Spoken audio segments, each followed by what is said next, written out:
Okay, so here's the scenario. You're at work, you just sit down to pump, you slide on your pump pieces into your hands-free pumping bra, set up your snack tray, cue your favorite podcast, turn on the pump, and nothing happens. No suction, nothing.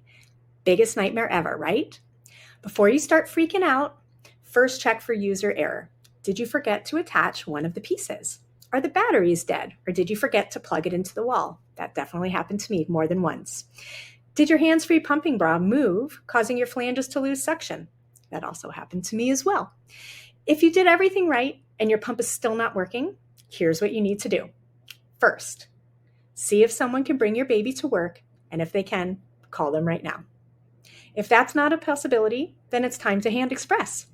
If you haven't been practicing this during your free time, you can click on our YouTube video to learn how to hand express and get your milk out for the rest of the day. It's not ideal, but it definitely works in a pinch.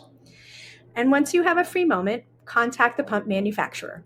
If you are renting a pump from a hospital or another private company, call them directly to ask about swapping your malfunctioning pump for a working one.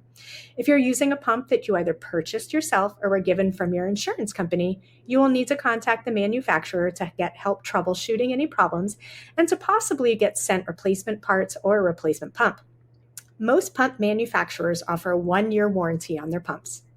And lastly, on your way home, swing by a pump rental place like a local hospital or WIC office to rent a hospital-grade pump, or even just to pick up a manual pump to use until your electric pump situation gets all sorted out.